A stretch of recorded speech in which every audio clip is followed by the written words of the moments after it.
You're listening to the ESO Network, your station for all things geek. Hi, I'm Joe Heath. I'm Toni Heath. And this is the Watch-A-Thon of Rassilon. It's a big one. It's the end of the trial, baby!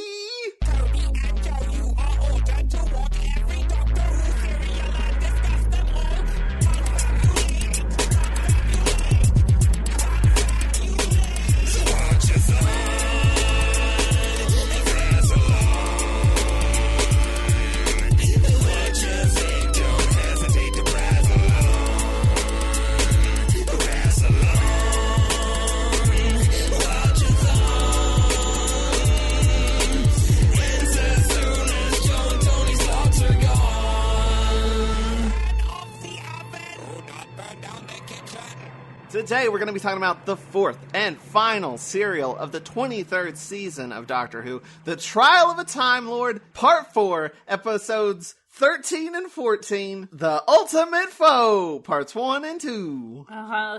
Which consists of 2 episodes that aired from November 29th, 1986 to December 6th, 1986. True facts! And I want to give a special shout out to Matt Golden for sponsoring these episodes. Hey, thanks, Matt. Golden! You can check him out at MatthewGolden.net. And joining us today, we have all of our returning Trial of a Time Lord guests. Woohoo! And one new person. So we have, first off, Christine Cherry. I'm the new person. How much are you aware of this trial, Christine? How can you be on the jury if you weren't there for any of the other serials? Here's the thing. I thought, what if at the very end, we just suddenly did a totally different thing? You know? That's on theme. Like, I could just be here completely disconnected from everything that's happened before. Just, you know, that's what I thought I would do. Also, really quickly, I don't want to take up too much time, but I do want to introduce Toni. Thank you! Thank you. We were discussing introduction order, and Toni was upset that they were not going to be introduced. So, introducing Toni. I'm glad someone on this podcast appreciates me. Oh, come on. We all appreciate you. Next up, we have Terror of the Vervoids guest, Adam Clegg. Welcome back. Thank you. It's interesting to be back to be talking about more Pip and Jane Baker. Oh. Hooray. And we also have Mind Warp guest, Felicity Kusinitz. Welcome back. Thank you. I'm back. I'm not quite as enthusiastic about these episodes. Fair enough. Last but not least, we have the Mysterious Planet guest, R. Alan Siler. Welcome back. Thank you. So I'm the bookend. I got the first one and the last one. Nice. Yeah, that's exciting. It's amazing how alphabetical order was reverse order. Exactly. That's I was true. thinking the same thing. He planned it that way. I went back in time and made sure all of your last names. Damn. That's very clever, dude. How's everyone doing? Good. I'm okay. I'm getting ready to go to Dragon Con, which is kind of weird because I haven't traveled in over a year and a half. Right. I am surprisingly productive today. I don't know how that happened. It was just like I had one of those days where like you start doing a mild chore just for the hell of it, and then you just start doing more chores. I don't ever have days like that. Yeah, I wish I knew what that was. Right? I have them so rarely that like they're like worthy of note. But yeah, no, I'm good. I have a new job, which means I'm busy a lot of the time, but not today. Well, I too am going to Dragon Con, and my weekend is being spent doing lots of prep work. So that's kind of fun. Who you cosplaying? I ain't cosplaying nobody. Do you do panels and stuff? Yes. On what tracks? I've got eight or nine panels this year, and dropped one because I had a conflict. I think you should cosplay as Glitz. I mean, that would not be an easy one to put together at last minute because I don't have all of that stuff in my closet. But, I mean, that's a great idea. You know, Andy Teal does a really, really good Glitz. Does he have a dibber? He does not have. That's a very personal question to ask. I was thinking, should I answer that? I don't know. So, are we all ready to talk about Doctor Who? Yes. Always. Why not? Yeah, when aren't I ready? Wait, this is about Doctor Who? I've heard it's about Doctor Who. All right, then let's talk about The Ultimate Foe. Episode 1, which I have called The Keeper of the Matrix. Very on the nose. Yeah. Alternative title, why is this still going on? Mistrial. Yo, definitely a mistrial. Just how ultimate is this foe? I just now have come up with my titles for both episodes, Excellent. which are, the first one is Bureaucracy Bad, and the second one is Thesaurus Good. Wow. Nice. That seems right. Oh, The Ultimate Foe. That was a late title, right? It was Actually. an alternate title for Terror of the Vervoids, I believe. And then they just shoved it onto this one. Sorry, just the idea of Terror of the Vervoids being the ultimate foe. Yeah, I was going to say, yeah. Not really. The thing is, it doesn't even refer to the Vervoids. It's Doland, the guy that turned out to be the bad guy, I guess. Wow, I think Pip and Jane Baker have, in addition to not knowing the meaning of catharsis, I don't think they know the meaning of ultimate. Well, I guess I mean, ultimate in the sense that it's the last one. Yeah, he was ultimately the foe. If they were going to use that title for Terror of the Vervoids, it should have been the penultimate foe. So what happens at the beginning of this serial is literally a 10-minute exposition dump. Not even joking. That first It's not 10 even minutes, like a recap either. It's like, okay, here's all the loose, well, not even all. Here's some of the loose ends that we have to tie up. I will just say them at you. other than one or maybe two model shots of Glitz and Dibber, or not Glitz and Dibber, Glitz and Mel arriving, the whole first 10 minutes take place in that courtroom. Can you explain that to me? Nope. Okay. Because they basically just recap, hey, Doctor is accused of genocide. Which we're not going to make any attempt to disprove, it seems like. No. Well, the Doctor's like, It's I think fine. the Matrix has been tampered with. They bring out the Keeper of the Matrix to be like, no, it's not. I'm the only one who has the key to it. The key of Rassilon. It can't be copied or, only certain people can use it that I authorize. And then 2 coffin-like pods arrive, and inside are Glitz from the Mysterious Planet and Mel from the future. And it's so sad because when that second pod opens, just like Glitz, you totally expect it to be, Dibber, his prison bitch boy. And sadly, it isn't. I mean, not that I was sad to see Mel, but... I was confused. Yeah. I mean, it's kind of sad because, the typical Holmesian double act doesn't really work when only one of the double act is there. But to be fair, I don't remember a single thing about Dibber. Maybe because he was never seen again. It does kind of turn him into less like a Holmesian double act character, and that one guy from The Visitation that's like riffing on a Holmes character, Yes. but is missing his double act. I was just going to say, sadly, Dibber's fate is revealed in one of the past Doctor books. Spoilers for a book that's at least 20 years old. He dies, sadly. Oh, no. I would have thought that Big Finish would do a whole like alternate season with Dibber. Don't give them ideas, they will. You think he died, but really he married King Yrcanos. That's a much better solution. I heard he actually married the dog boy. Aw. What's his name? Dolph or something? Yeah. Dorf? Dorf? I think it was Dorf. Dorf? He was a great warrior. Isn't Dorf the golf player that Yes, Tim yes. Conway plays? Yes, also that. A very timely reference. Joe is full of these very timely references. But you could think that Glitz and Mel would be the Holmesian duo, but it seems like Robert Holmes doesn't want to write for Mel at all. I think she says 2 things this serial. It's like, why is she even here? Not this serial, but this episode specifically, episode 1, because this one was written by Robert Holmes with a rewrite by Eric Sayward. He rewrote some of the Matrix stuff.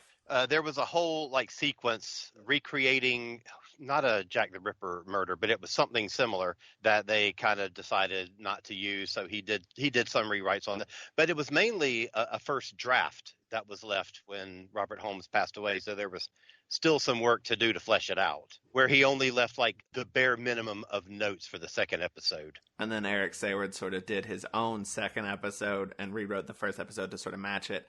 And then was told that he couldn't use the ending.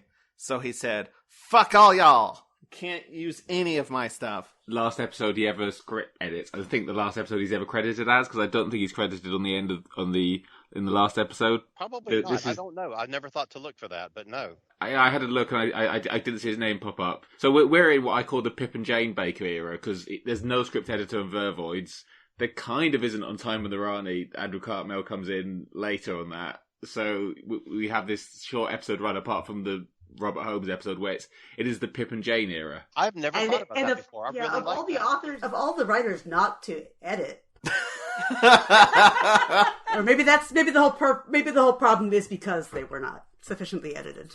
Yeah, because I feel like Mark of the Rani wasn't terrible. It was fun. No, Mark of the Rani is solid. I like Mark of the Rani. I think that Pip and Jane, especially in that first season, there was kind of a lot of chaos going on with Sixie's character. I really think that Pip and Jane understood the Sixth Doctor better than most of the other writers. Like, they understood him as who he should be, like, as a character. You know what? I'm with that. They definitely lean into his sort of theatricalness more. I've always said that, and I probably said it the last time I was here, that the Sixth Doctor is best when he's played like an aging drag queen.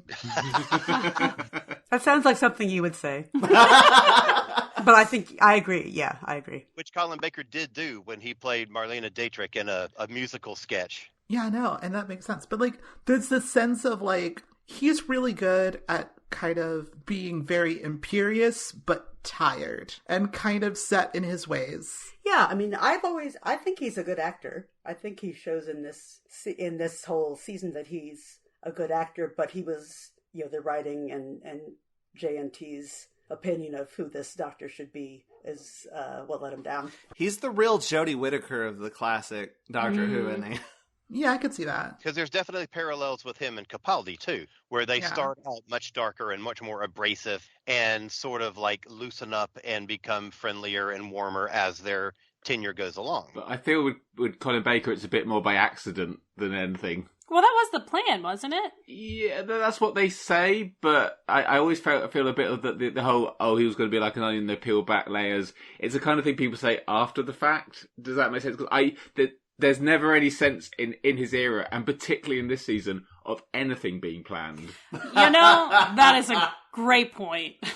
Even this episode, I mean, I think you mentioned it when we were talking about Vervoids, that interesting things from each story just get dropped in the next one. I mean, we've always said, the genocide thing, it's not going to go anywhere. It's just kind of oh well. Yeah, they keep bringing it up, but they never address it. They're just that happened. And they don't deal with the ramifications of it at all. But they keep saying it. I mean, you are really left with the implication that Doctor Who thinks genocide is okay under some circumstances. Right. Well, that was a pretty ultimate foe.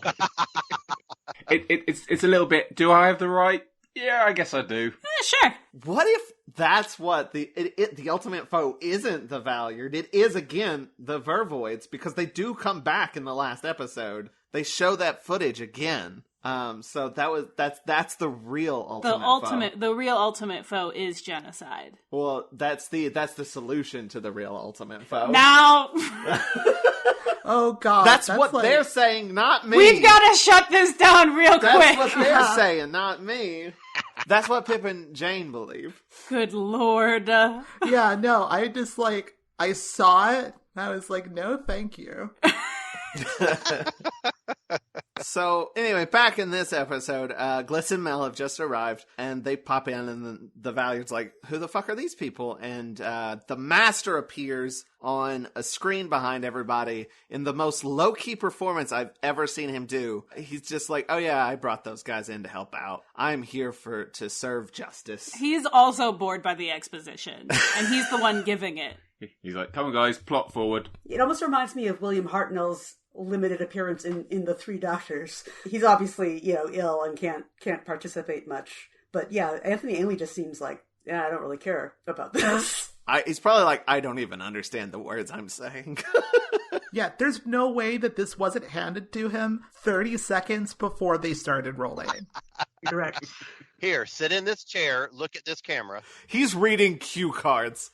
His eyes just keep ducking out of frame, like looking at the paper. But he says, where are you? And he's like, I'm in the Matrix. Can't you tell by the weird green screen stuff behind me? I have a copy of the key. Oops. So he's like, the doctor's thing about the Matrix being tampered with is a plausible thing. Because I'm in here tampering with it right now. The doctor's like real suspicious of like why he's helping him. And he's basically like, I don't want the Valyard taking my frenemy spot. I do like his argument too that like it's much better to have a nemesis who has morals than a nemesis who doesn't. That's an advantage that I have, and I don't want to lose that advantage. Oh, yeah, definitely. But also, like, the Valyard sucks, and I think he knows that.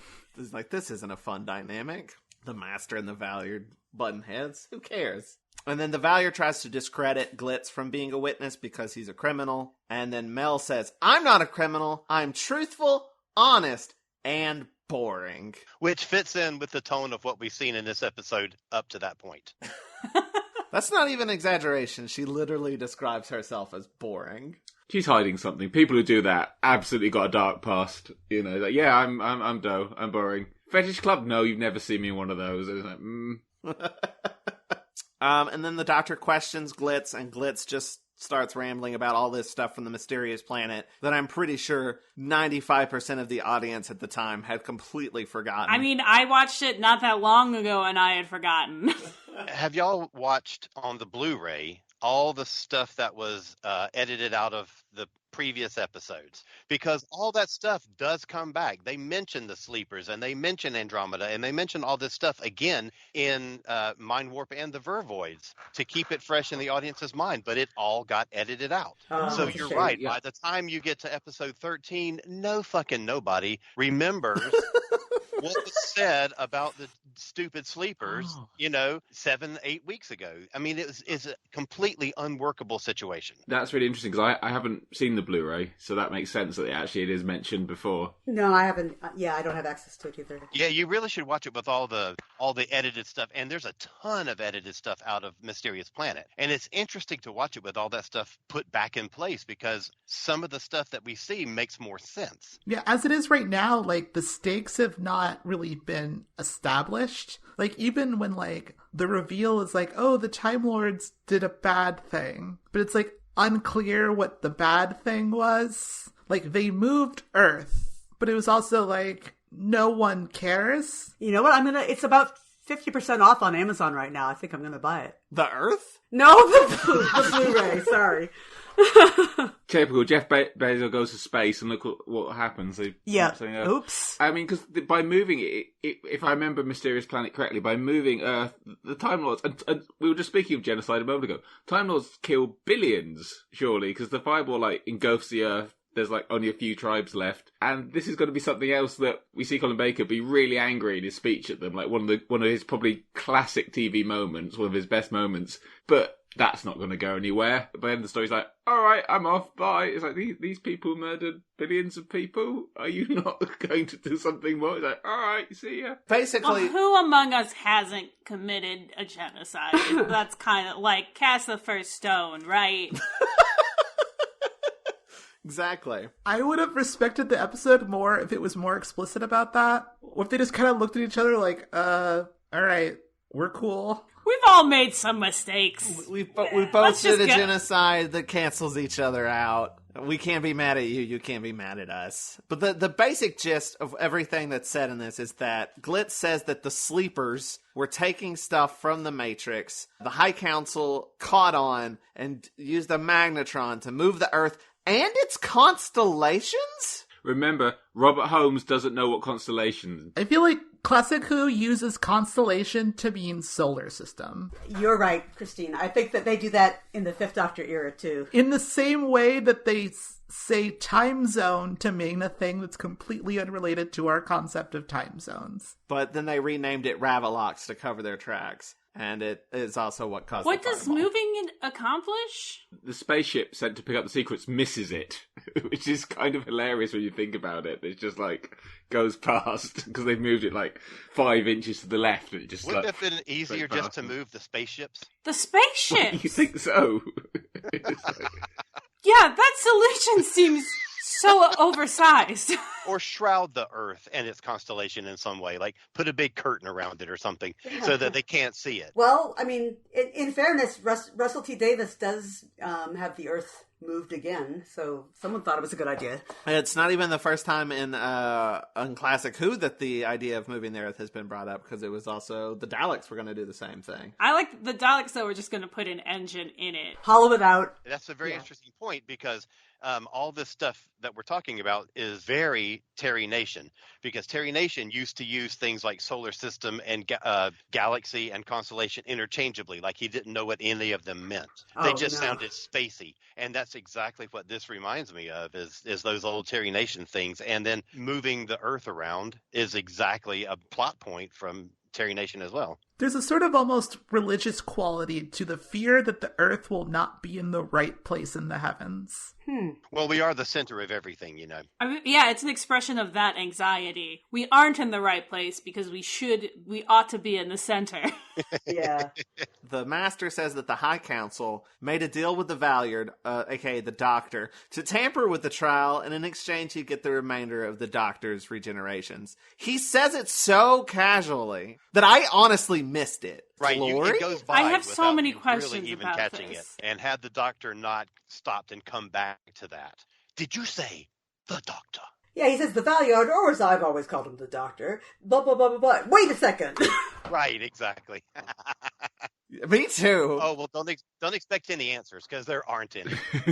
When I watched this at the time, and as I pointed out in the Mind Warp episode, this was kind of the first Doctor Who that I was seeing in almost real time. You know, it was without years having passed between it airing in the UK and coming to my PBS station. You know, I was going in cold. So I feel like I kind of thought that was a cool idea. No, it is a cool idea. That's exactly what's so frustrating about it. I'm trying to figure out at what point in the writing they came up with this idea, because as interesting of an idea as it is, the episode itself isn't interested in exploring it at all. No, not at all. There's a lot of, like, Timeless Child in this. It's a very similar vibe. That's so interesting that you say that. We're going to have to see where, if anywhere, the Timeless Child goes, because they still have a chance to do something with it. That's true. But it's also, there's this kind of sense of, like, we're going to dump a lot of exposition. There's not going to be a lot of exploring anything. But here's a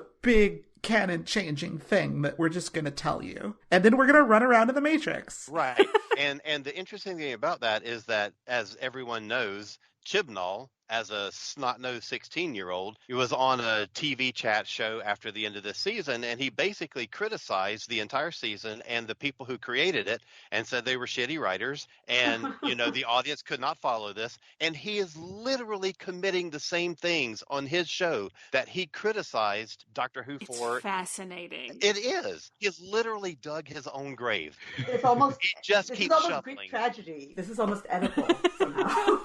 You're so right. Oh my gosh. One of the really frustrating things about this is that they make the revelation of the Doctor's I've always known him, and then you can see that they immediately lose their nerve and they go, no, he's, and I believe Robert Holmes wanted to make him one of the, future incarnations, and then JNT was like, no. So they went, oh, he's an amalgamation of your darker sides, wiggle eyebrows suggestively, somewhere between your 12th and last incarnation, which would actually be between David Tennant Mark II and Matt Smith, I think, if I'm following Well, it depends on what you mean by final. Like, the word final is doing a lot of work there. I do believe the novelization says 13th, but the show says final. But the understanding at that time is that Time Lords have 13 lives. Yeah. Exactly, but they didn't write that, so it leaves it open to interpretation. Absolutely right. There is also something weird in some ways about introducing a dark mirror to the Doctor in an episode with the Master. Yeah. Who kind of already feels that function, or does feel that function, but... Well, I think that's why he wants to get rid of him. He's like, that's my job. Also, this guy's boring. Another interesting thing is, it's a bit like in Terror of the Vervoids, where the Doctor's like, yeah, I've just been watching Round Future, and that's never picked up on at all. But we've always thought that the Master and the Doctor had a fairly kind of chronologically linear relationship, like they met each other in order, but then it turns out, like, the Master's got a relationship with this future version of the Doctor, which indicates that maybe Ailey's Master has a more complex let's call it River Song-esque relationship with the Doctor. But it actually does make sense, though, because, like, Ainley's master is the one that didn't just regenerate.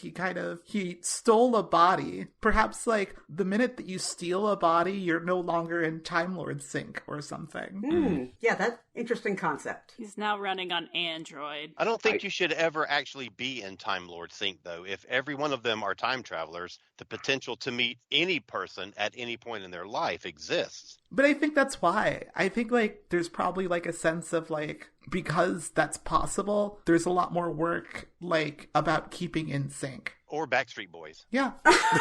Either or. Right. Interchangeable. Sorry, I was just distracting myself by my comparison of River Song to Ainley, and now I can imagine Ainley's master saying "Hello, sweetie," and suddenly I have the overwhelming desire to write fan fiction. Do it! If it doesn't already exist, you must create it. There is a gap that must be filled. Yikes. The confusing thing to me is that it does seem like they both want it to be a future incarnation of the Doctor, but it's also like, it's an amalgamation. But Does that mean it's created? I don't know. And also, That's what it sounds like. Who? Why?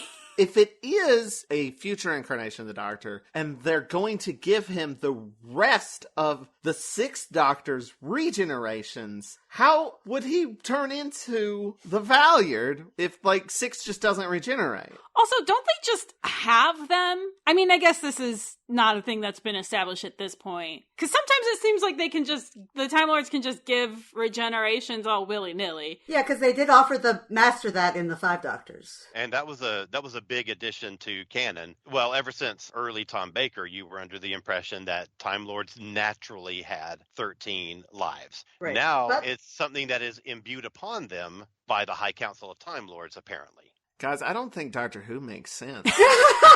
Oh God, I've wasted my life. it took you this long. It took you 6 Doctors to figure that out. It might be broken. The thing is, I don't super mind when it, like, contradicts stuff from before and all that stuff, but it seems bad when it's doing it, like, inside the same episode. I would like it to be consistent per serial at least, please. Yeah.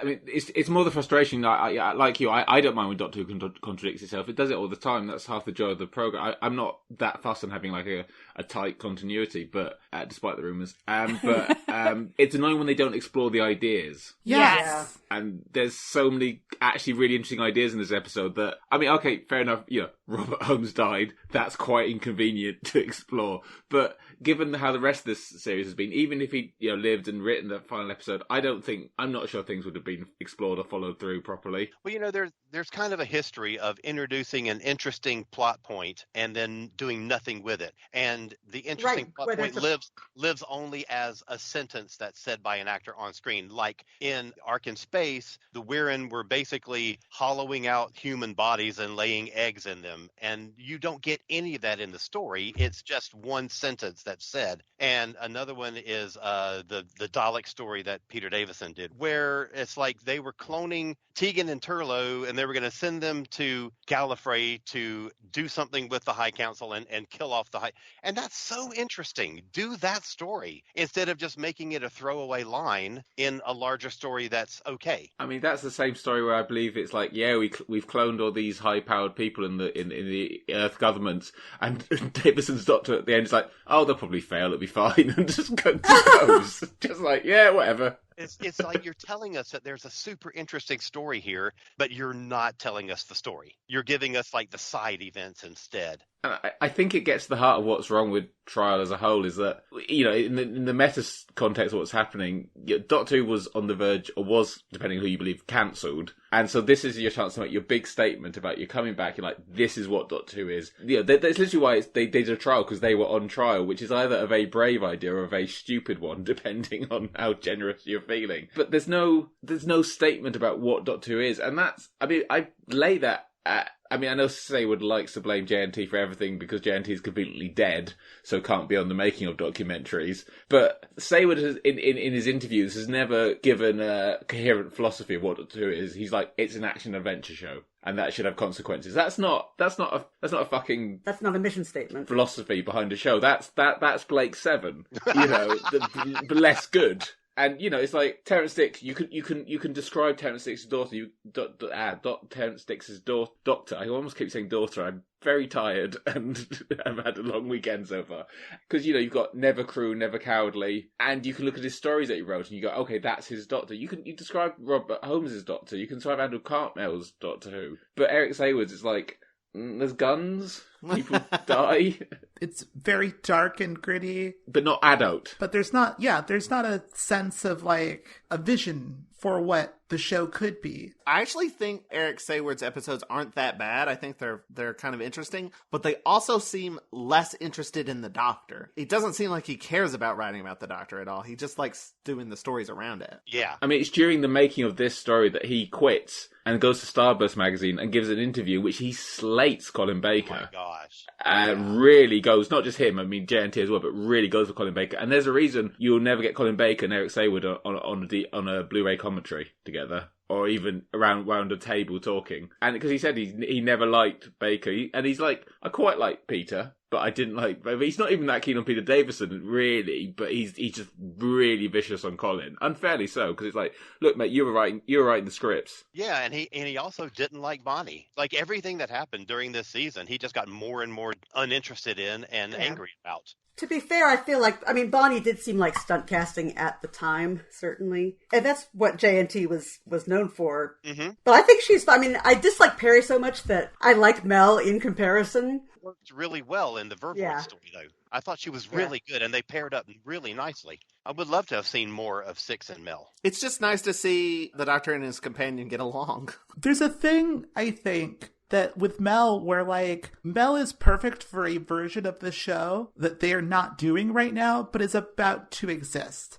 Like Mel is like tailor-made for season 24. And I do think that like Pip and Jane actually kind of got the thing that Doctor Who was about to become. If you take the first half of Ultimate Foe and the second half of Ultimate Foe and kind of averaged them out and mixed them together, that's kind of just what season 24 is. Yeah, I can see that. But it has a purpose. It's got like someone in charge who like has ideas about what the show should be. So it's kind of fascinating to see like all these ideas almost coalescing, and they're just missing a thing that gives them momentum and purpose. And like Mel is huge about that, like is a huge part of that. Another thing that's really interesting about this whole story and jumping forward into Sylvester is that the whole notion of the series being on trial, they did it for an entire season and then they doubled down on it 2 seasons later, which is a spoiler for Joe and Toni. And when you get there, you'll be like, wait a minute, they're on trial again, but not literally in a trial room. So it's a little bit different, but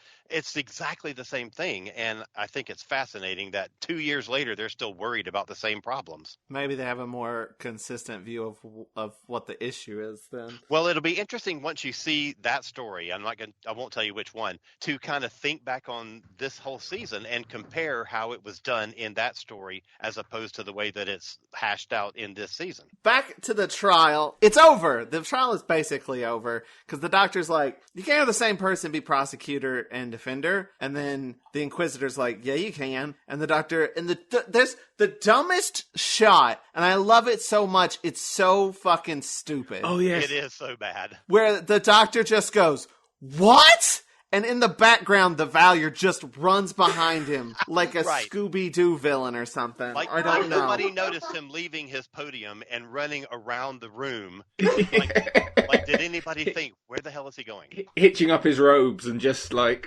pegging it round in front of all the juries, and I love it. So I'm glad other people love that shot because it cracks me up every time. Because it's just like you could just say, "Time to scarper, lads," and like I've been rumbled. It's amazing. So dumb and glorious. I love it. It's interesting how they spend a lot of time kind of through the trial establishing the idea of who the Valiant is as a character, and then immediately drop everything. As soon as he like runs out the door, he's functionally a different character. Well, sure, because he's dropping his own pretense. You're seeing who he actually is rather than who he's pretending to be in the courtroom. But it's so weird that it's unclear why he's pretending to be that. Oh, of course. I mean, that part makes no sense at all. Like, what is the point of him actually doing that? Right. There's no one's thought about this character. No. There's so little thought in general. And also, surely the Inquisitor and the jury, they must be in on it, because if you're genuinely trying to set someone up to cover something up, you don't select an impartial jury and judge. And again, the Doctor at the end is just like, you can be in charge of Gallifrey, I'm sure you're not massively corrupt. Bye! Okay, but the other thing is, I mean, if this really was something to get rid of the Doctor and give the remaining regenerations to the Valeyard, whoever it is that's doing all this stuff, why not just kill? What's the point of putting him on trial? What's the point of concocting all this nonsense? I don't know. I mean, are they trying to frame him for the whole? I mean, after they kill him, will they be able to say, "Oh, he was, he did all that shit"? Yeah, that would make sense if they'd ever given any hint of it. I think that might be in the giant wall of exposition. I do think it's in there, but it is just told at you, and so anyone who wasn't paying attention could be forgiven. That big exposition scene reminds me of the big exposition scene in Time of the Doctor, where they just sit down and explain the whole last 3 seasons of Matt Smith. Same vibe. See, at this point in the show, in this serial, my brain just said, stop thinking and just watch.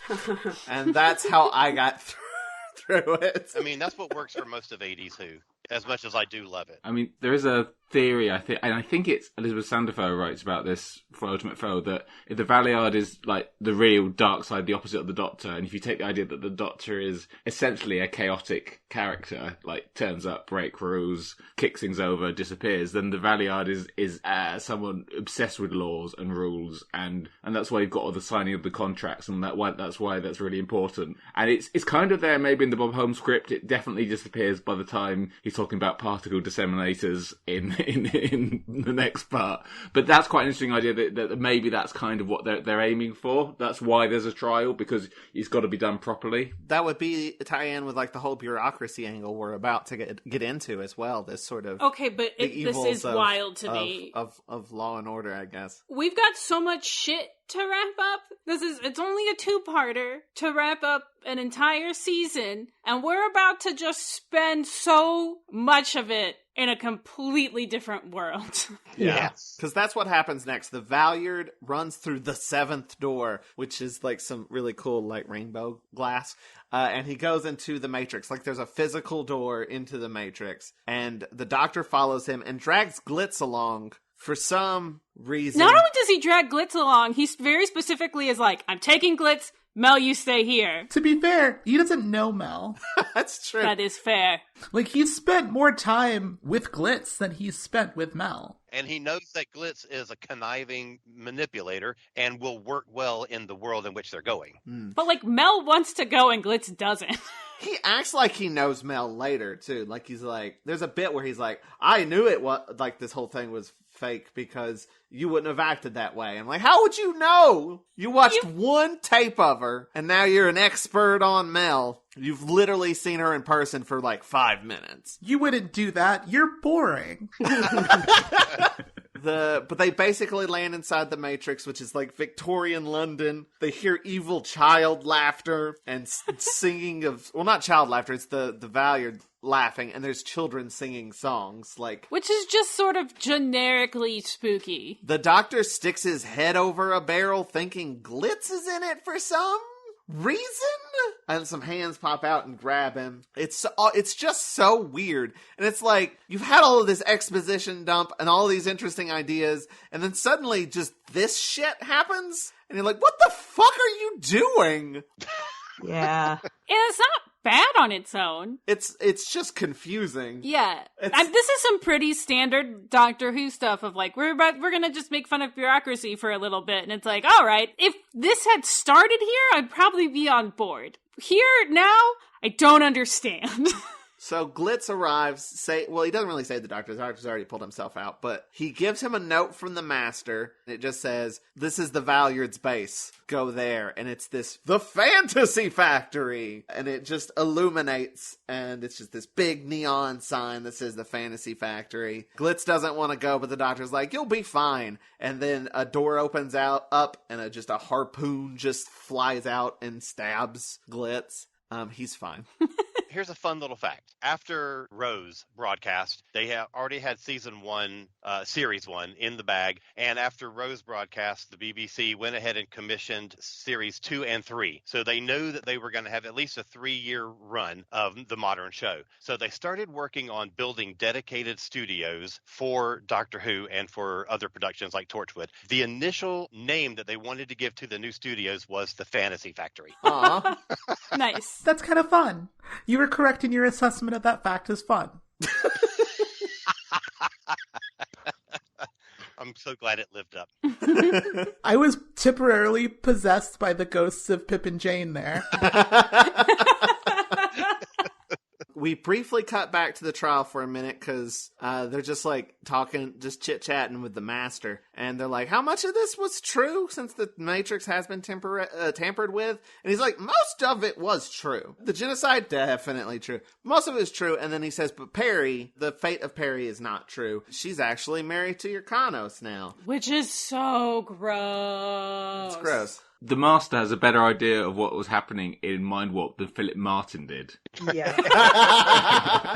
That's what it comes down to. This was added super last minute because, like, Colin Baker was like, what happened? Yeah, that's weird because it was J&T who demanded that change because he didn't like Perry being killed off. And that's a shame because that was one of the greatest companion exit scenes ever done in Doctor Who. It's definitely dramatic. So Nicola completely got robbed on that. That was by far her shining moment in the whole 2.5 years that she was on the show. Oh, for sure. Yeah, she hated it, by all accounts. She hated the change. And so has virtually every... Like, there was a new adventure, Bad Therapy, which dealt with her basically, an older Perry basically finding the Doctor going, why did you leave me with Brian Blessed? And there's been Big Finish audios as well. They've done the same thing, basically going like, mad Brian Blessed, why do you think I wanted to be there? One of the few Big Finish stories that I've listened to was The Widow's Assassin, which basically takes up Perry's story right after marrying Urkanos, and widow's in the title, so Yeah. draw your own conclusions. I thought it was pretty well done, Especially because, like, in Mind Warp, she spends a lot of the episode being like, man, I really want to go back to Earth. I love being at Earth. Earth is great. I want to be on planes. Take me to Earth. I certainly don't want to live somewhere else. I don't know if it's the novelization of Mind Warp or this one. It's revealed that Go to Earth, he becomes a professional wrestler and she becomes his manager. That's my favourite ending. Okay, Okay, that's I'm amazing. on board now. I'm on board now. Never mind. It's good.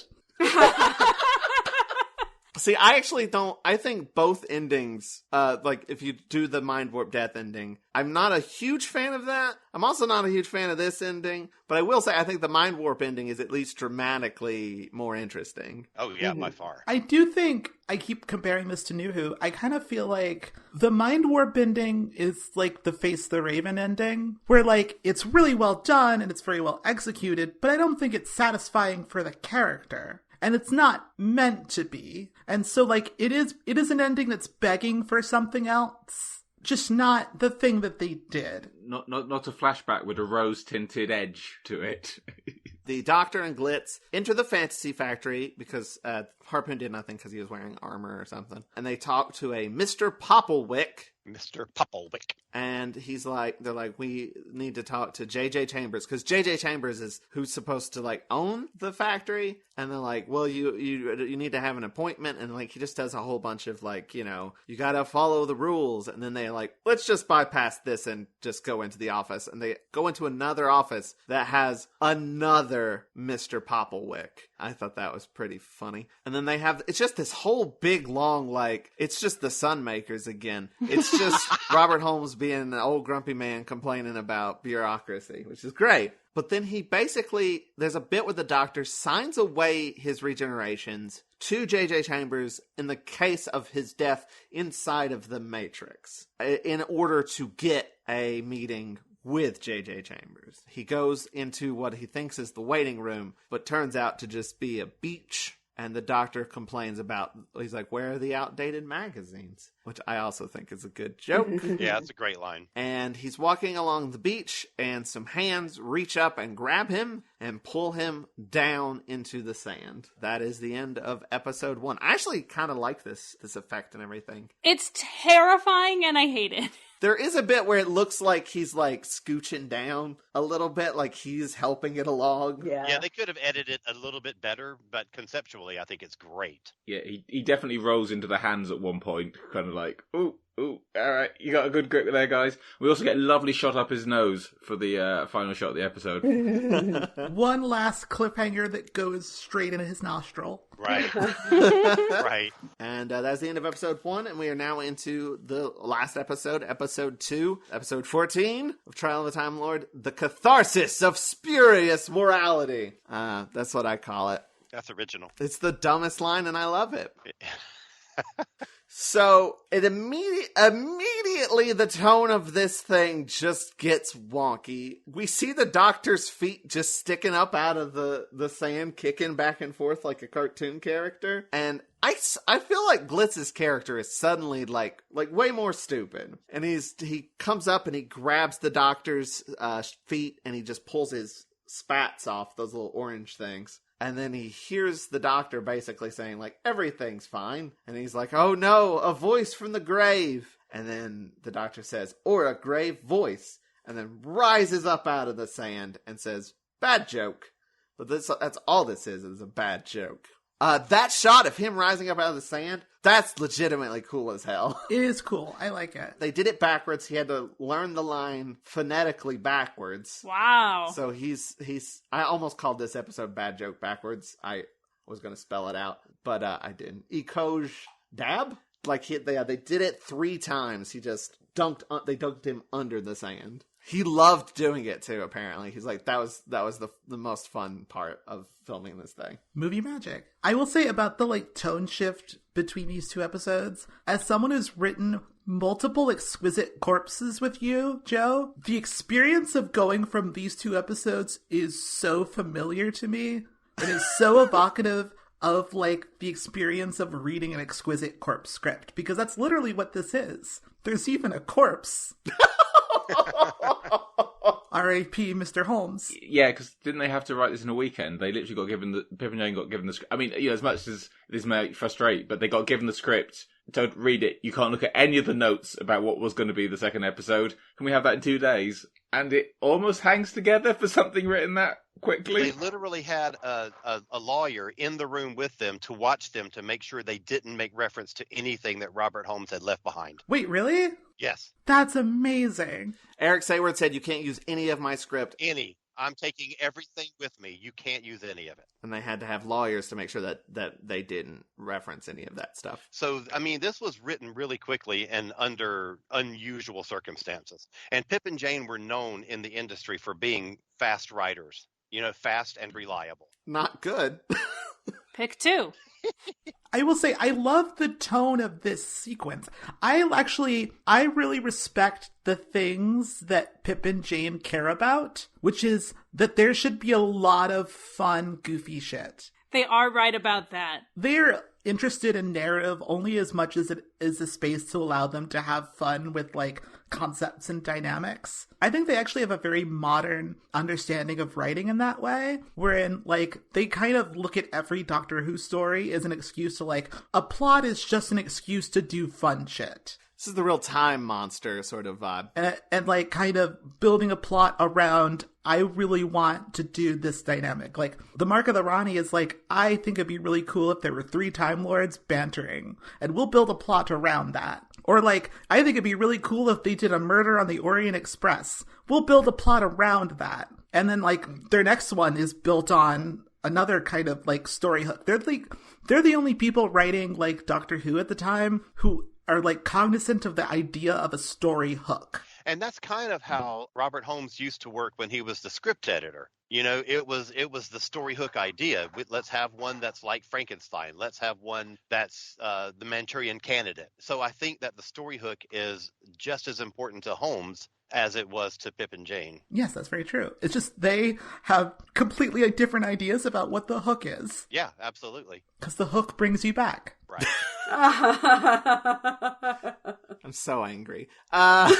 So in this scene, the Glitz and the Doctor are talking, and the Valyard appears, and then just sort of pops around all over the place, like disappearing and reappearing and quoting Hamlet. And then he further muddies the sort of concept a little bit, and he says, like, by destroying the Doctor, he will free himself of those bits of the Doctor he doesn't like. I don't understand how this works. Are they connected?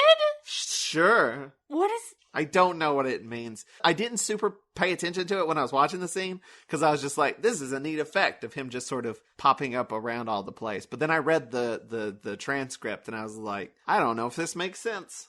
It makes, like, a sense, but not... It doesn't make sense, but it makes a sort of sense. Yeah, it makes a sort of sense. It makes a kind of emotional, thematic sense. It's almost dream logic. I feel like it's more like, it's Pip and Jane's interpretation of what the Valyard is, rather than Robert Holmes's impression. If it was a line in like a Christopher Bailey script, you wouldn't question it. But because it's in the middle of this, Pip and Jane Baker, yeah, you're right. You're like, and because they haven't been clear on the nature of the Valyard, they've kind of really fudged it. Yeah, you're like, what does it mean? But yeah, you put this in Kinder or something and no one would even blink. But I would also say, if you put it in any of the next 3 seasons, if you put this in, like, Ghostlight. Yes. Oh, yeah, absolutely. So, again, like I'm saying, there is a sense of them prefiguring what's about to happen with dream logic and kind of associative storytelling. I'm just imagining how angry Andrew Cartmel would be if you told him that Pip and Jane Baker in many ways prefigured his era and worked it out before he did.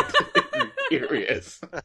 Do you think it's them getting away from the sort of, like, Ian Levine continuity porn sort of idea? And more just weird shit.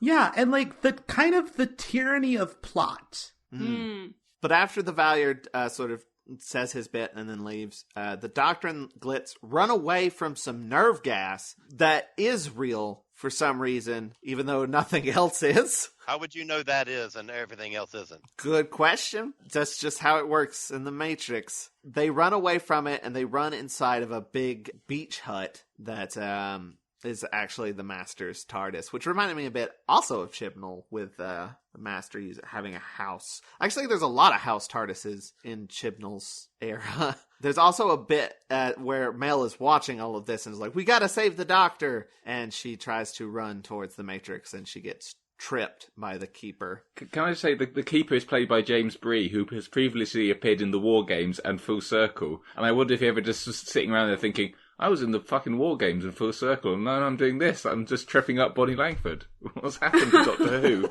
Right.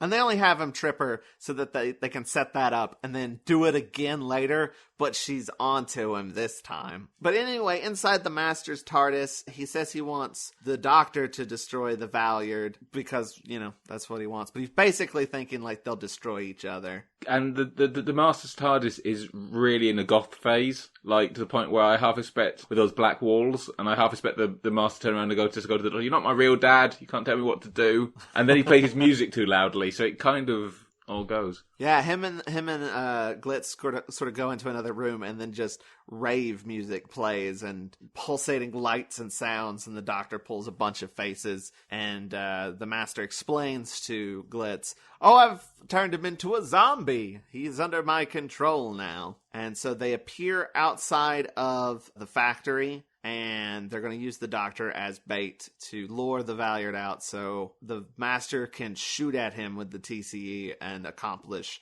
jack shit. And the Valyard's like, you think I wasn't prepared for this? And then just starts throwing quills at them, little feathers that explode. It's very nonsensical, but goofy and it is cool. The Valyard is like really a Batman villain now. That's so true.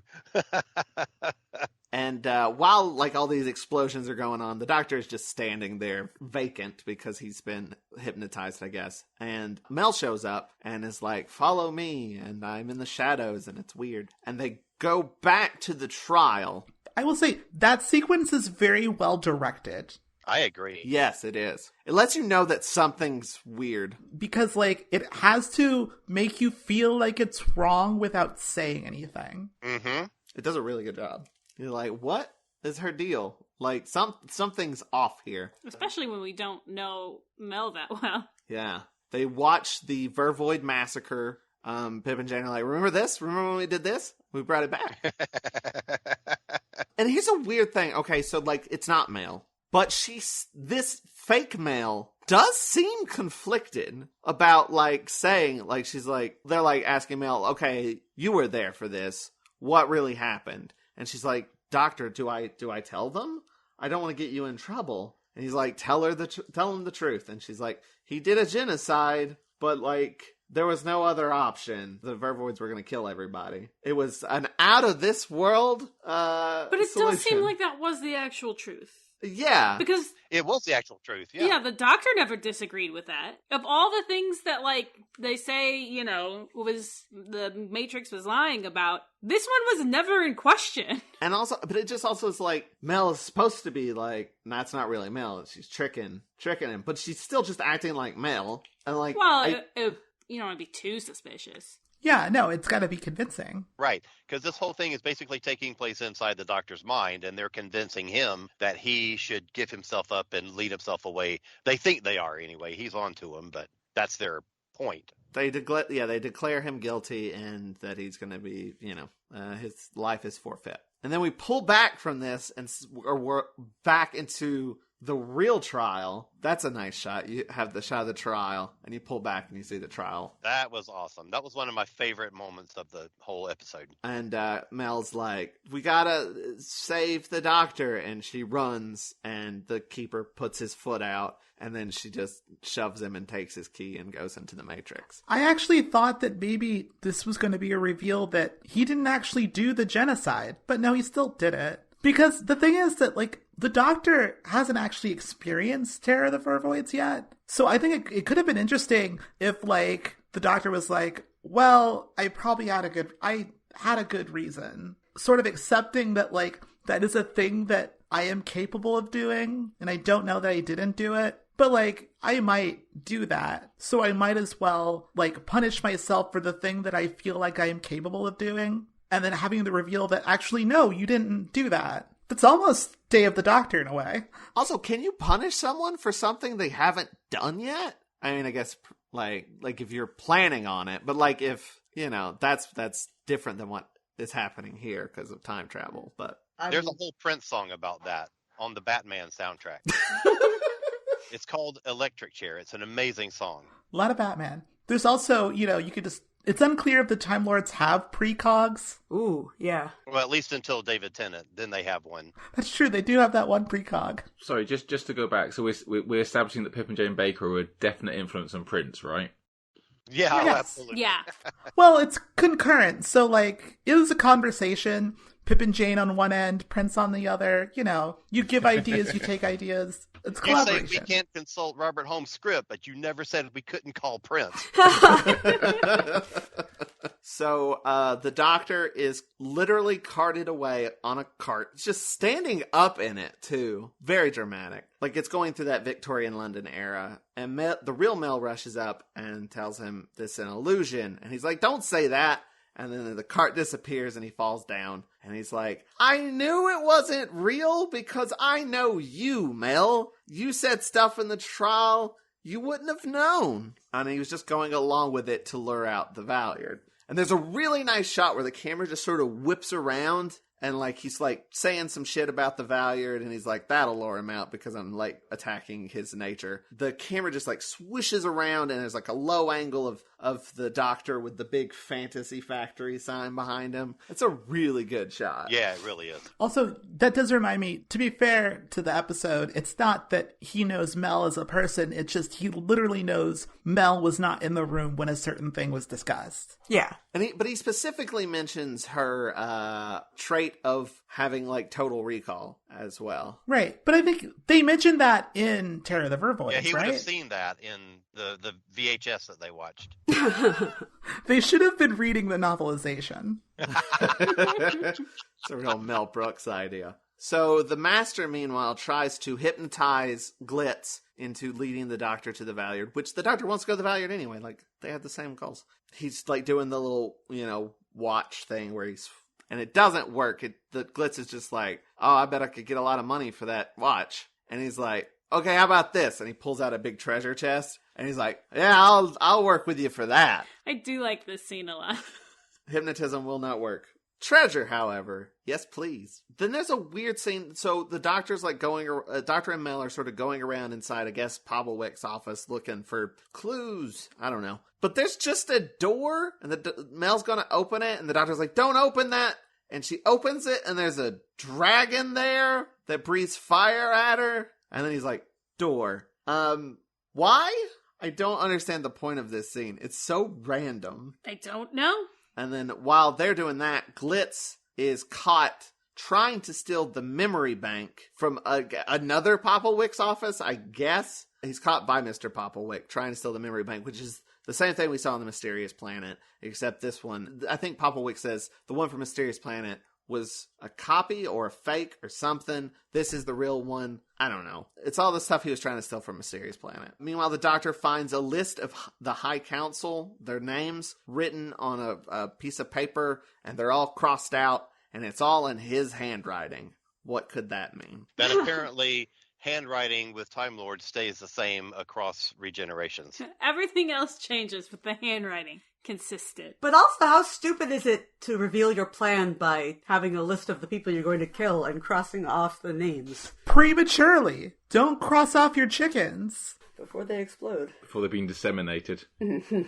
So, Glitz brings Pavlowick to the Doctor. He's like, I pulled a gun on him. And they sort of head out, and the Glitz then sort of reveals that he's been working with Pavlowick, and they swap the gun and the memory bank because they made a deal to deliver the Doctor to the Valyard, I guess. But then Pavlowick tries to shoot Glitz, but Glitz took out the bullet, so it doesn't work. And then the Master shows up and says, get in the TARDIS, we've got the memory bank, let's go. Then the Doctor and Mel are looking around this factory. The Doctor doesn't trust Pavlowick, but in a different way than not trusting him before. He's acting really weird. He's like, yeah, Mr.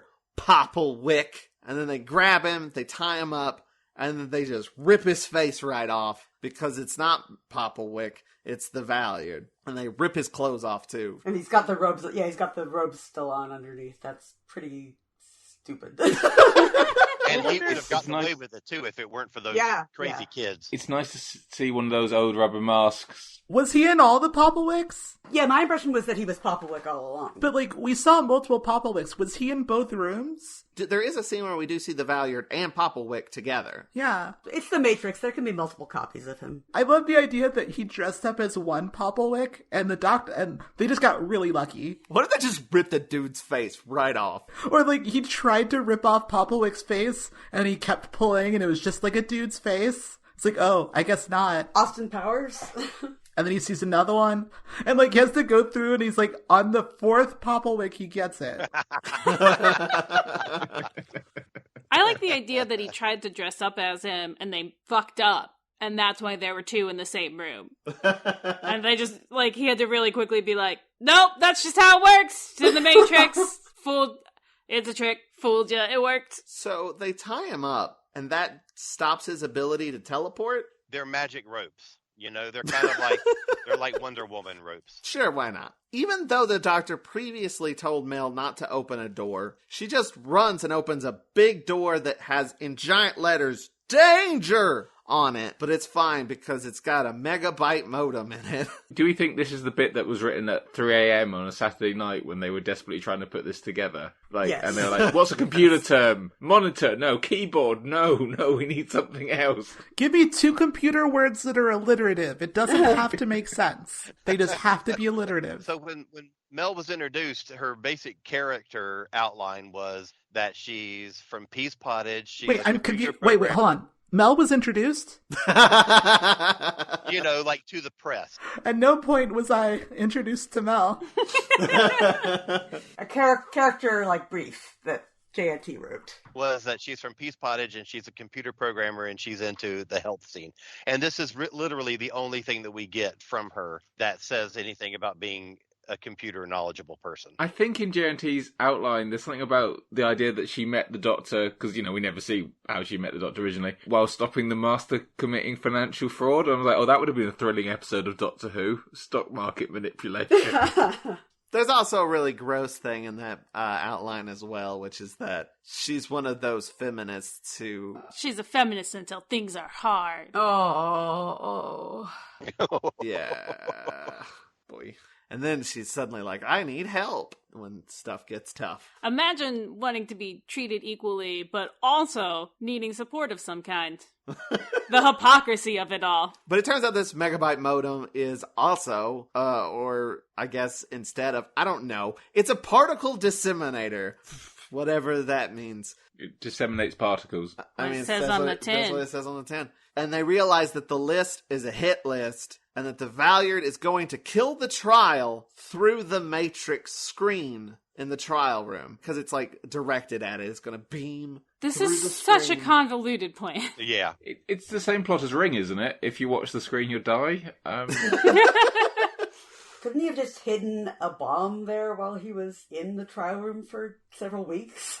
That would have made some sense. So Mel runs off to go warn the trial. Because I was like, get him out of there. Because while I work on this, would she just hit stuff and it catches on fire? Then there's like a plot line that, okay, so when I made my notes, I usually look at the TARDIS Wikia and I read the transcripts and all that to sort of like clean up my notes.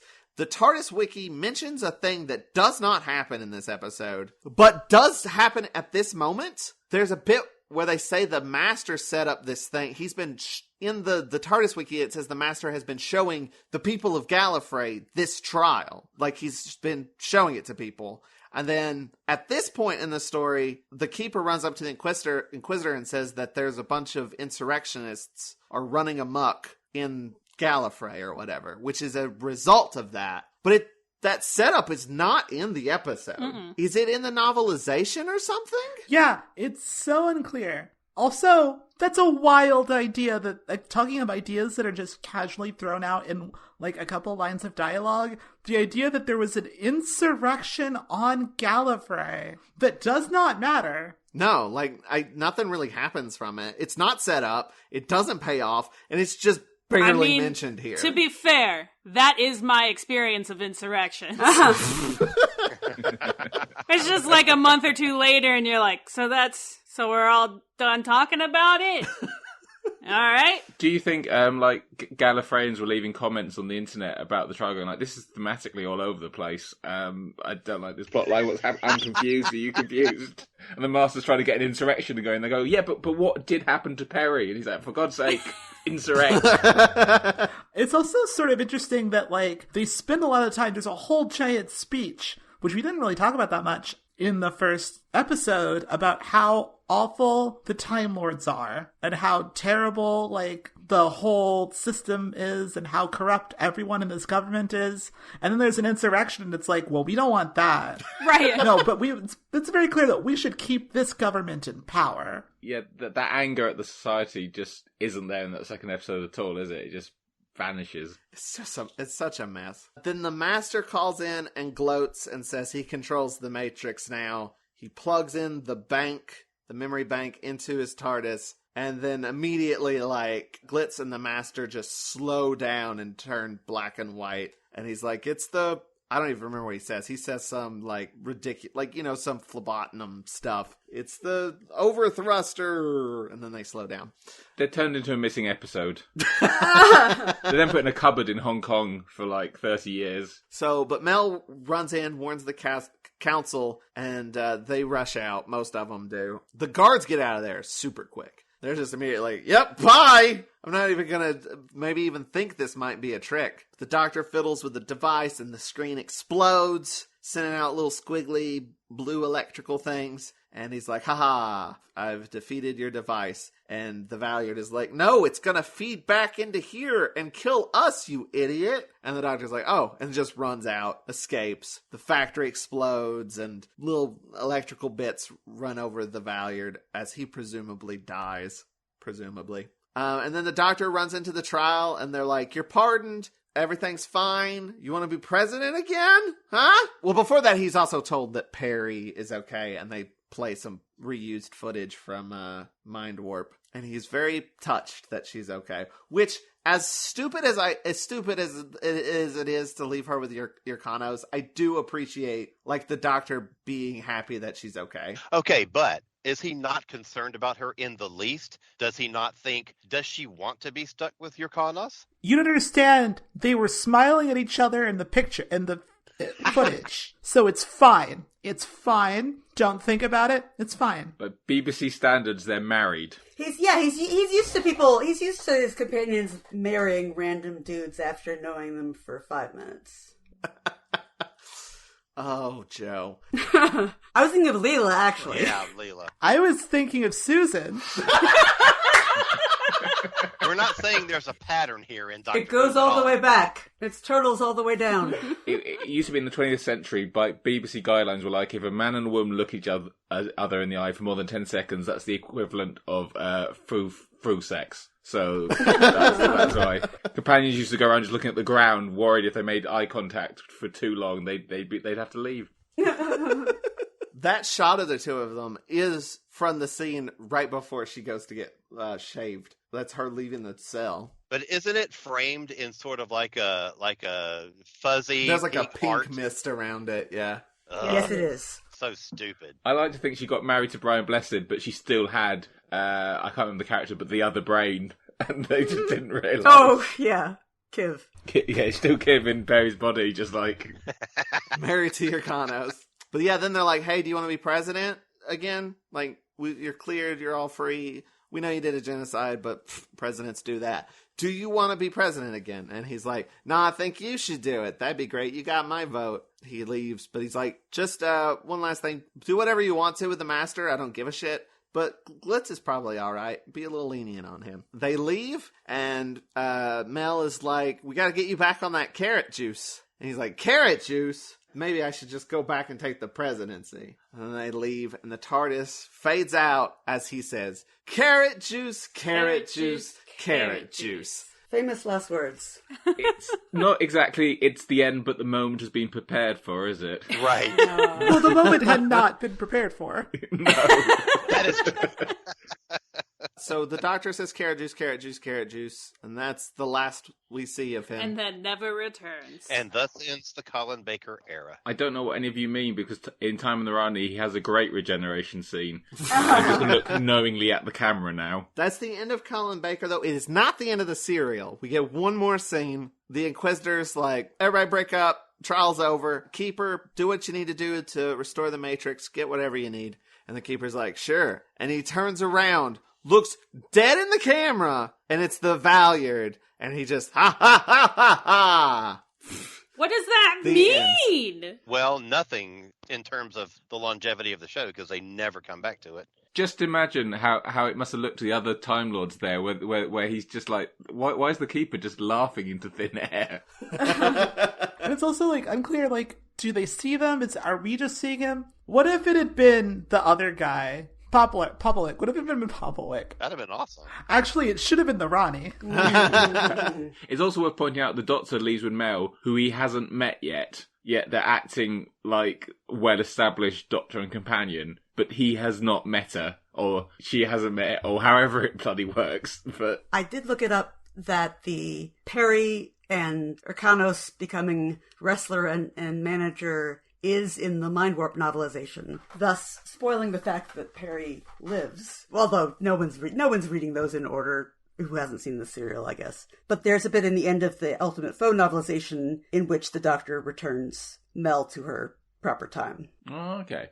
So that he can meet her later. This is the only time you'll hear me talk about Big Finish, but during this episode, there's actually a really good serial called The Wrong Doctor, or I forget if it's The Wrong Doctor or The Wrong Doctors, which does serve as a real Mel introduction story, but there's 2 Mels and 2 Sixth Doctors, and it gets pretty crazy. Yeah, and the Valeyard does get addressed quite a bit in Big Finish. There's a lot of that showing up, and there was a what if story early on. What if the Valeyard had won the trial, basically, and he goes off as the Doctor with Mel as his companion, which is really kind of cool. There's also a missing adventure by Craig Hinton, Millennial Rights. It's funny because the new adventure writers are based on do not touch the Valeyard, just don't bother. And Craig Hinton went, sure, okay. So he technically isn't the Valeyard, but the Doctor ends up wearing something that looks a lot like the Valeyard costume and acting like the Valeyard, but it's not. And everyone said, all right, fine, we'll publish it. There's also a couple of places that a final Colin Baker regeneration story is done, and one of them is Big Finish in The Last Adventure, and it's a really good one. But my favorite one is a novel by Gary Russell years and years ago called Spiral Scratch, which is amazing. And it's got a hideous cover, but the story itself is literally something has scratched across all the multiverses, and the Doctor and Mel end up in all these different realities, and it's really cool. Really cool. I would not describe anything written by Gary Russell as amazing, but you disagree. I enjoyed it. I thought it was really. I mean, execution may not have been great, but I thought the story idea was really good. I enjoyed it. I haven't read it. I did listen to The Last Adventure, and I remember feeling very underwhelmed by it. I kind of agree with that. I think that it could have been a lot more epic, but I think the ending, and in fact, the ending from the actual regeneration scene, someone has taken footage from the show and sort of edited around the audio of his regeneration scene, and it's really, really great. It ends up being a good send-off for the Sixth Doctor. It's easily findable on YouTube. It's got to be better than carrot juice, carrot juice, carrot juice. Yeah, well, yeah, come on. Although it is a little overwritten. I think I kind of prefer the carrot juice. Like, it's kind of like they're trying so hard to compensate for carrot juice that he talks for a while. Yeah. But that's the end of The Ultimate Foe. That's the end of the trial of a Time Lord. We're going to take a quick break, and we'll be back for our final verdict. Welcome to Dr. Geek's Laboratory. Dr. Geek here with another reminder that the ESO Network is pro-science and pro-vaccine. We urge you to be a superhero and protect yourself, your family, and your fellow geeks around the world. Don't be fooled by the forces of evil and their anti-science misinformation campaign. Consult the latest CDC guidelines, your doctor, and get the COVID vaccine today. Do you know how fast you were going?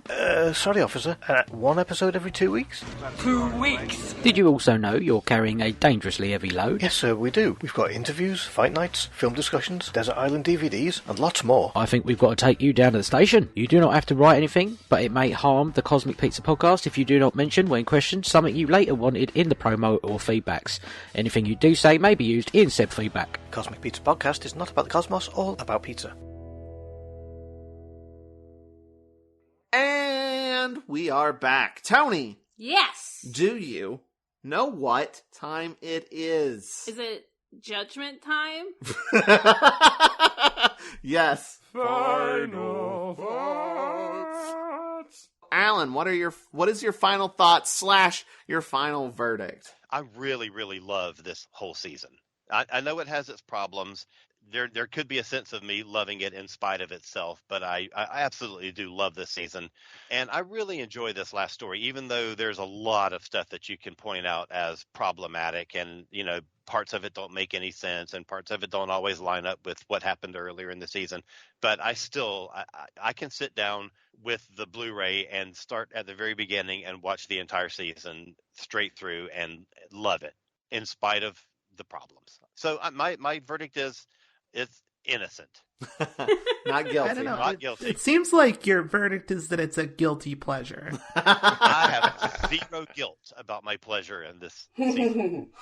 Felicity, what is your final thoughts / verdict? I mean, in rewatching these 2 episodes, they were a lot worse than I remember. I still like Mind Warp to this day, even though, there's a lot missing from the story, and the Perry resolution sucks. And I think, as a whole, at the time, I was somewhat satisfied with the trial as a whole. Although I was pretty salty about Mel not getting, him meeting Mel before he actually meets Mel, because that's the kind of continuity obsessed person I was back then. It's less than the sum of its parts, unfortunately, as a whole, and just kind of marred by the knowledge that Colin Baker would never really get a proper send-off, and spoilers, I loathe the Sylvester McCoy era. Oh, wow. Oof. Sorry. Maybe you'll get a new appreciation from it, as if you go along with us. Maybe. Maybe not. So, but what's your final verdict? Guilty? Not guilty? Oh, guilty. Yeah, guilty. I'll go next. Yeah, this is a big old mess. The trial was an interesting idea, and it starts off so strong and so interestingly.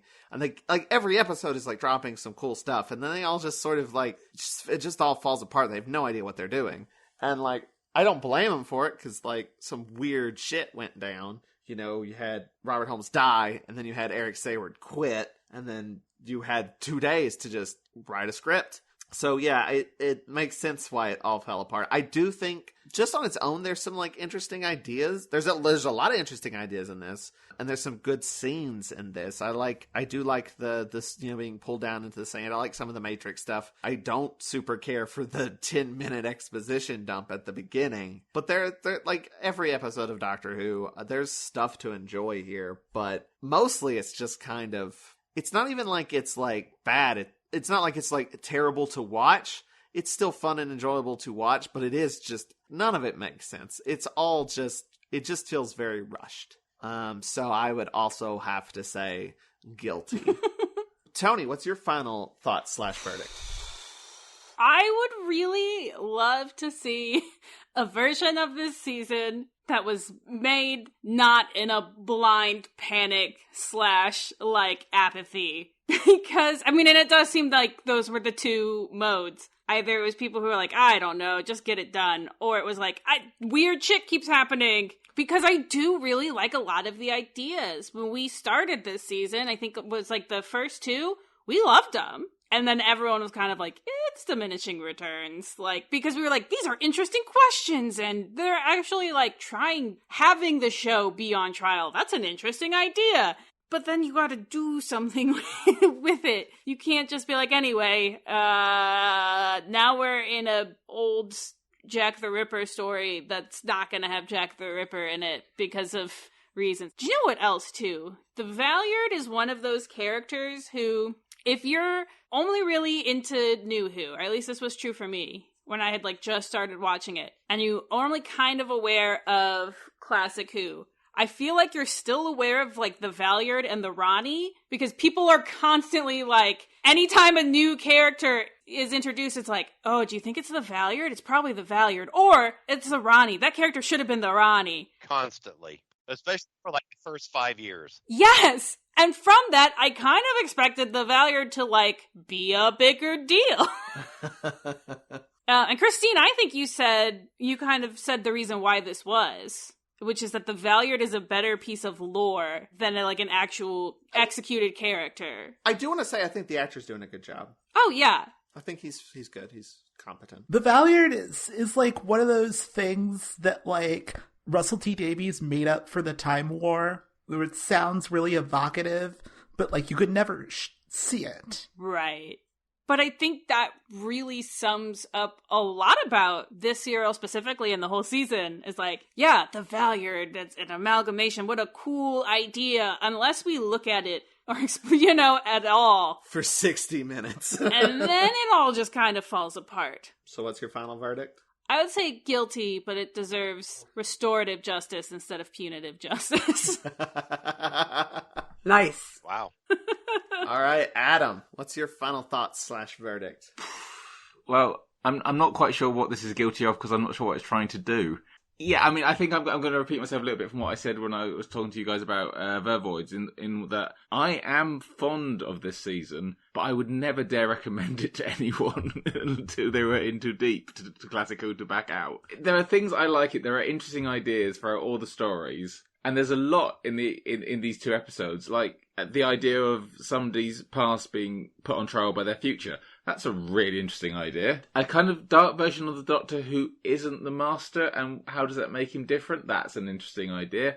None of these things are followed through. Not a single one. But yeah, to have the programme essentially cancelled and then brought back, and this is what you show people. I mean, it's a hell of an opening model shot, don't get me wrong. Like, it must have looked great in 1986, that opening model shot in Mysterious Planet. And then there's this, where it's like, by the second story, they're going, ooh, did this thing really happen, or didn't it? Which must actually have been really frustrating for viewers. It's easier when you've got, like, the DVDs, you can rewatch, and you can find the missing footage, etc., etc. But just like, is that thing you watched, did it really happen? That must have just pissed people off. It must have done. And it's missed opportunity after missed opportunity. And I think a lot of my fondness for this comes from the fact that there are hints, as we were talking about, hints in it of what's to come. Because I take a somewhat different view of the Sylvester McCoy era. As I have a whole podcast about it, so I'm quite fond of it. And there are hints of what's about to come, visually and little ideas. But is it innocent or guilty? I'd call it a mistrial. To be honest, throw it out, mistrial. Finally, Christine, what is your final thoughts / verdict? First off, this 2-parter, the most interesting thing to me about it is that it is the only Doctor Who season finale that only functions as a season finale. It's very modern that way, in that, like, it is not a standalone story. Like, even the one from, like, the Key to Time is still its own kind of story. Whereas, like, this is a modern finale in a lot of ways. And I do think that, like, it is impossible to judge modern finales as works on their own, much in the way that I don't think it's possible to judge, like, Avengers Endgame as a movie. It's not a movie. It's a season finale. And so, like, does this work as a finale? And, like, no, not at all. It's, like, terrible as a finale. I do think I want to echo everything that everyone else has said, because we do all agree the problem is there's a lot of really good ideas here, and none of them pay off. It kind of lays bare the central problem of, like, the Eric Sayward era of the show, which is that none of the writers are good enough for the ideas that they have. No one can execute the thing that they're trying to do. They have all these ideas about things that they should do. And it, like, goes back to, like, the 5th Doctor and having this idea of, like, let's have conflict in the TARDIS, and we'll do kind of ongoing, like, soap opera style stuff. And then, like, but they're not capable of writing that at all. And so, like, now they're doing this whole interconnected season-long story, but they're not capable of doing that, like, at all. And it's sort of interesting because it's like, well, is it guilty or innocent? But, like, what is it guilty of? And if anything, if the show is on trial, then the question is it guilty of being cancelable? Because it was on hiatus and it could have been canceled. And it's like, this is their argument that they should not be canceled. And I think in that sense, they are guilty because, yeah, this season does not deserve the next few seasons that come after it. Like, this show, it's perfectly reasonable for it to go off the air. So in that sense, it's guilty. But again, like Adam was saying, and like I said earlier, there are hints of, like, the things that are about to happen. And I, like Adam, love the McCoy years, my personal favorite era of the show. Sorry. See, I think when you say that the authors aren't living up to the ideas that they have, that's a lot of how I do feel about the McCoy era. And also that the acting can't live up to. The acting is not the best, but also I think it's doing a very specific thing. But we'll talk about that when we come to it. But yeah, I do think, and I think Pip and Jane do get it, and that I think Pip and Jane get the thing that the show is about to learn and roll with, which is that it's a lot of fun to write Doctor Who like it's a children's show. And that is a thing that they're going to do now, like especially next season. Next season is the most Doctor Who written as a children's show. Like that's why we have Bonnie Langford. To my knowledge, that's kind of what she was known for. And Pip and Jane get it. That's why the Valiant is like a Batman villain now. It's like, I think that that's actually really smart of them to kind of pick up on this. And it is the only thing at this point that can kind of save them. But yeah, guilty. Guilty of being cancelable. All right. You heard it here, folks. So I think that's like 5 guilties, 1 innocent. 1 mistrial. There was a mistrial. There was a mistrial. You're right. There was a mistrial. But before we go, I'm going to see if there's anything that you all want to plug. Christine, is there anything you want to plug? Listen to Burn Notice if you like. Go to my website, thechrischerry.com. There's a lot of stuff that I've done that's on there. You can follow me on Twitter if you like, at Chris Cereza, ChrisCereza. Yeah, that's like it. Do those things. Go, now. Read Road Trippy. Is there anything you want to plug, Adam? I'd like to plug my podcast about the Sylvester McCoy years, as they've been mentioned several times already. It's The Real McCoy. We're currently going through a selection of the new adventures, so you might hear me say the word looms quite often. You can find it in all the places you could normally find podcasts, and you can follow us on Twitter at real_pod. And if you really want, you can follow me on Twitter at Adam J. Clegg. I do talk a lot about Doctor Who, unsurprisingly, and my little dog sometimes, so you might get to see a picture of him, which is probably the preferred option out of anything I talk about. Your little dog too? Yeah, the little dog too. Felicity, anything you want to plug? Like I mentioned, I will be at Dragon Con. I've been roped into 2 panels, so I'll be doing one with Earth Station Who about the TV movie that introduced Paul McGann, and one with Earth Station 1, talking about the Coen Brothers movie Fargo. And then I'll probably be hanging out a lot in the American Sci-Fi Classics room, because my husband, Kevin, co-host of the Flopcast, will be on a lot of panels there. Sweet. This may go up after Dragon Con happens, but... You're probably right. So I will have been at Dragon Con. I will have committed genocide, but it's okay. Alan, anything you want to plug? Well, let's see. There's my little publishing company, cosmicpress.com, KOZMIC press.com. There's my Star Trek podcast, which is part of the Earth Station 1 network. It is Earth Station Trek. And then I have a music show on YouTube called Alan's Music Room. And if you liked this episode of the podcast, you can check out more on watchyourassilon.com. You can also find our podcast, our Patreon, our Amazon wish list, and more at linktree/Watch-A-Thon. That's linktr.ee/Watch-A-Thon. And I again want to say special thanks to Matt Golden for sponsoring this episode and this whole thanks, season. Matt. Golden! You can check him out at MatthewGolden.net. And I also want to say special thanks to Vince and EL for providing us with our amazing theme song. Thanks, Vince. Check their music out at soundcloud.com/VinceandEL or vinceandel.bandcamp.com. And tune in next time when we take a look back at the 6th Doctor in total, not just the trial, his whole era, and we'll do our Sweet 16, but I don't think they're 16 serials, but we'll look at his companions, his monsters, his villains, his companions. Did you just say companions twice? Did I say companions twice? Maybe. Well, there was 2 of them. Or is there 4? Because I might include Gareth Jenkins and Tegan. But we will do that next time. And then we'll jump into the 7th Doctor era. Would it be weird if we just stopped? We just never did the 7th Doctor. We've been canceled. We've been canceled. The song did nothing. You guys did it. You all voted guilty, so now we can't do the podcast anymore. No, even I wouldn't advocate not doing the 7th Doctor. You gotta finish. Gotta finish what you started. We're so close.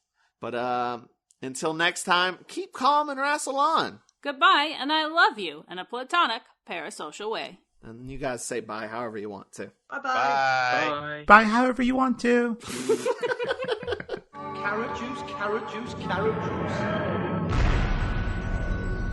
This has been a broadcast of the ESO Network. Be part of the crew and help support our shows by donating to our ESO Patreon or by shopping at the TeePublic store, which can all be found at www.esonetwork.com. The ESO Network, your station for all things geek.